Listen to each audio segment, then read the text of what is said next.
What I'm about to share with you may blow your mind, or you may disagree with it, you may not like it, but I can't tell you anything that I have found to be more true and more surprising over the last 8 to 10 years.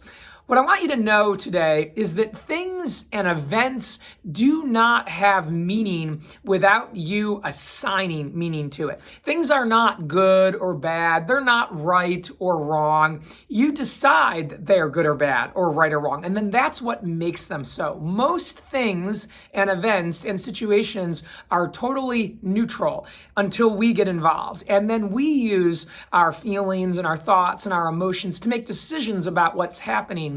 And this is a very dangerous, scary thing. First of all, one of the reasons we do this is most of us were brought up with a set of beliefs and values and paradigms that were instilled in us in childhood. Most of us learned these beliefs, values, and paradigms from our parents.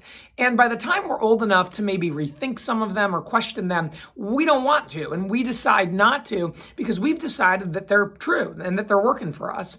Ultimately, we've looked for situations, self-fulfilling prophecies that validate these things that we think, oh yeah, that is wrong that she did that. Or, oh gosh, that's an unfair or unjust situation. That was very disrespectful. And so we don't usually mess with the paradigms and the beliefs and the values we have. And this is very scary because what this often results in is us seeing the world in a very binary, black or white sort of way. And we decide that we get to play God and kind of make these decisions over how people should feel about things when someone else might come and look at the same exact situation and see it completely differently.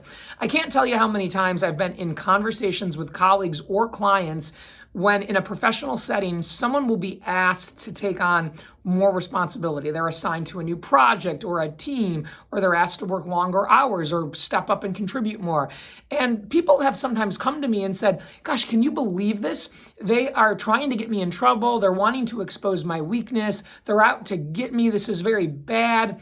And I take all the facts or all the data about the situation and I think, my gosh, this sounds like a tremendous opportunity for you. This sounds like somebody actually thinking you're very capable and worthy and wanting to give you more so that you can get promoted or stepped up. I think this is fantastic that this is happening. And so same situation, same information, two different people seeing it completely differently. Again, the event or the thing doesn't have meaning until we decide what it is.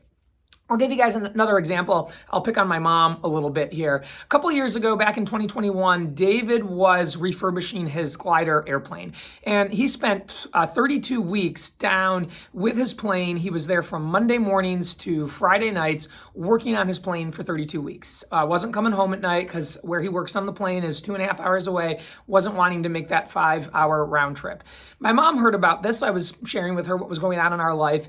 And she decided to ascribe a value, a belief, an emotion to the situation that was negative. She got very concerned and was saying, gosh, it just doesn't make sense to me that he's spending that long with his airplane. Like, what's he doing down there? Do you know what he's doing?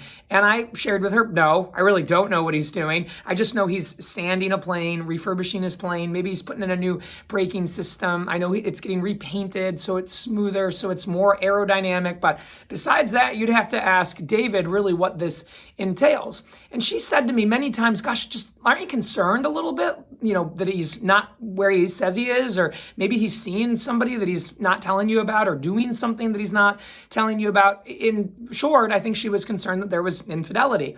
And she was just nervous that we were spending so much time apart. Like, is there something wrong? Are you guys having a fight?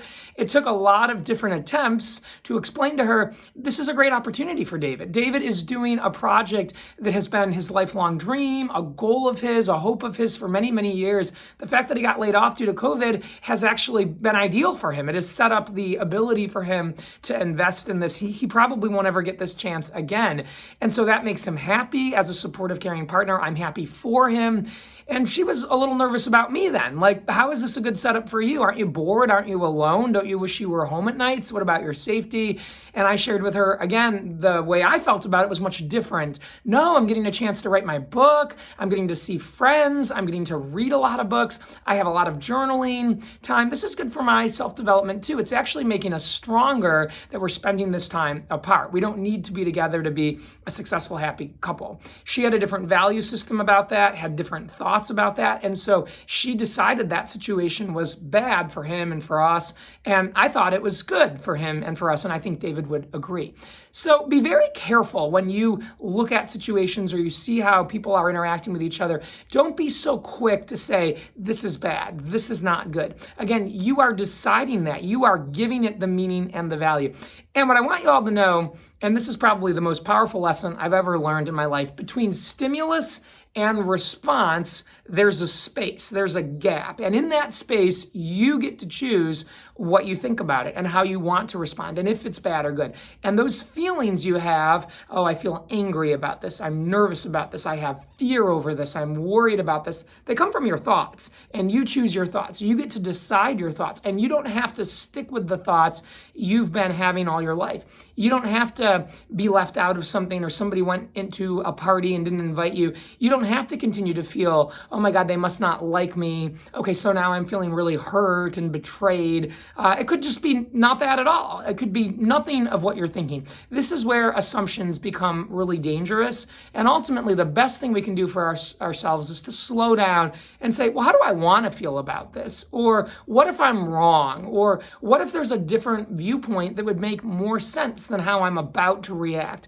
What if there's something that would serve me more or cause me less anxiety or not take so much time out of my day as I think about it or worry about it? Maybe it's not what I think and it's nothing at all, and I should just be happy for those friends that went off without me to do something and didn't think to call me. They're probably getting to bond and connect, and I'll get my turn when it's my turn.